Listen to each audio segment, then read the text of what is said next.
Okay, today we are going to talk about DIY LED for aquarium.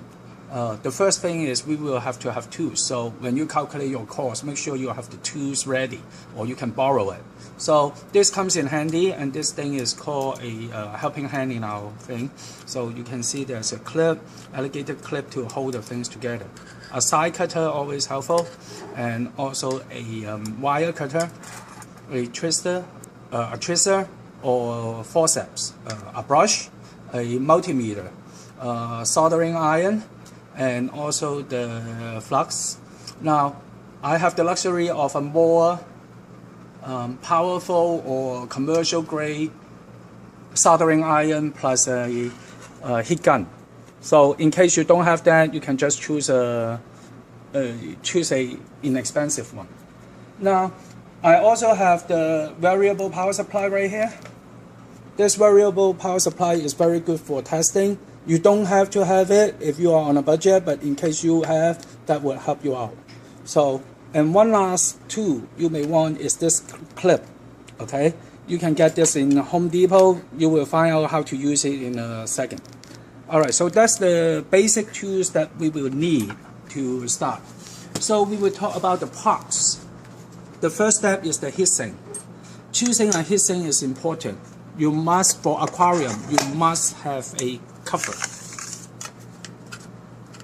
Any heatsink without a cover, forget it.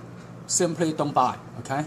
It doesn't help because eventually the saltwater spray will rust your circuit board, your LED, and things like that.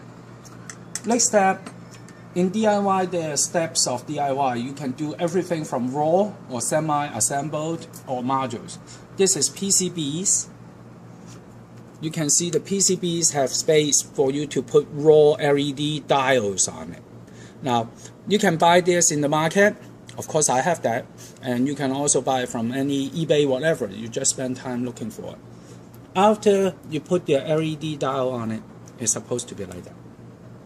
Okay? You see?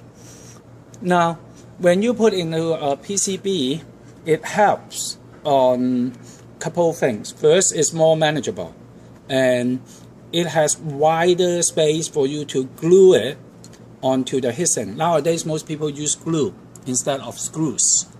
Now, you can see this one.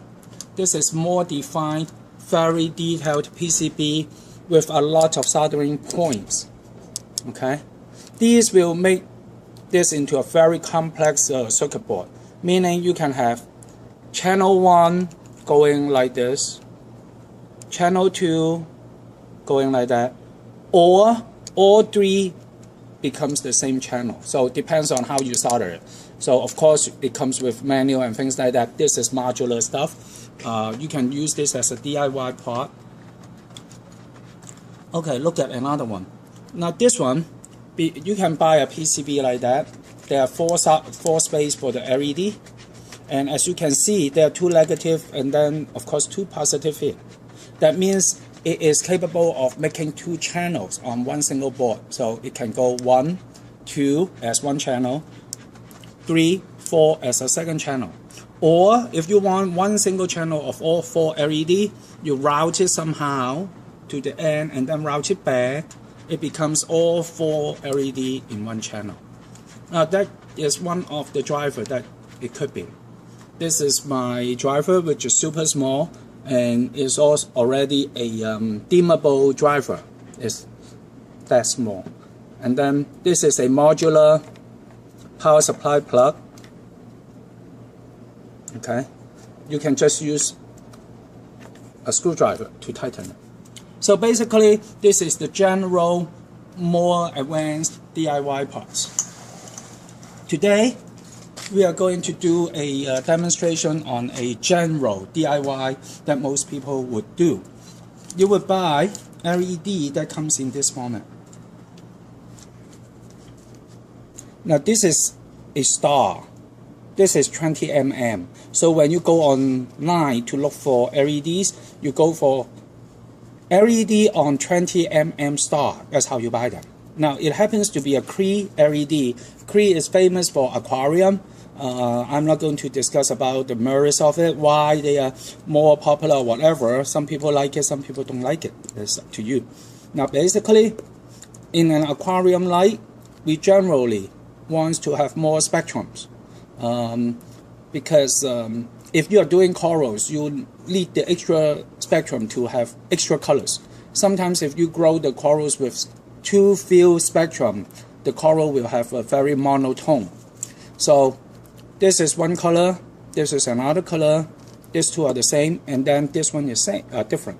So I try to put 3 different spectrum into the same light. Today I'm building a sunlight or a filge light to grow macros, which are basically all white. Okay. Now, I was talking about the heatsink. This is the end plate for the heatsink. You will need a power cord, AC power cord, and you will need a driver. Driver is basically power supply that supply powers to the LED. Why do we call it a driver? Because it was made to run at a certain current. For power LED, we always want constant current drivers, not voltage drivers. So if you see somebody just tell you use a resistor, or you see some even commercial products, I have seen aquarium light still using just a voltage supply. I'm not going to name the company, but that is very bad design. It will be you will always run into repairing. The light will run out in less than a year or so. Now, can you zoom into here? And hopefully they can see that. Most of the drivers when you buy online or any of that, when you go for it, usually it's a range. You see it says 3-5 times 3 watts. What that means is you can put approximately 3 to 5 LED like this in one chain. So sometimes it could be 3, sometimes it could be 5. It depends on the brand and things like that. The second thing you want to look for, were you able to zoom into here? The 650 milliA? Okay. Now each driver for LED, you see, is designed for LED drivers. They don't just go by the voltage. Usually they go by the milliA. Now what is 650 milliA means? 650 milliA means usually the LED is 3 watt range. From 650 to 700 milliA is 3 watts. So today we are going to use this driver running at 650 milliA to drive the Cree LED. This LED can go a lot higher than this number because of the concern about the heatsink without a fan. I'm not going to choose one that is like 1 milliA because it